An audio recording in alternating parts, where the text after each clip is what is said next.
பேதுரு வீட்டுக்குள் நுழைந்தார், மாமி கரத்தை பிடித்து தூக்கினார்.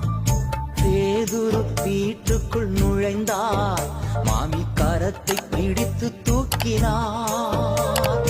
காய்ச்சல் உடனே அன்று நீங்கிற்று, அவள் கர்த்தர் தொண்டு செய்து மகிழ்ந்தாள். காய்ச்சல் உடனே அன்று நீங்கிற்று, அவள் கர்த்தர் தொண்டு செய்து மகிழ்ந்தாள். யெகோவா ராபா இன்றும் வாழ்கிறார். சுகம் தரும் தெய்வம் இயேசு, சுகம் இன்று தருகிறார். மனம் இறங்கும் தெய்வம் இயேசு, சுகம் தந்து நடத்தி செல்வார்.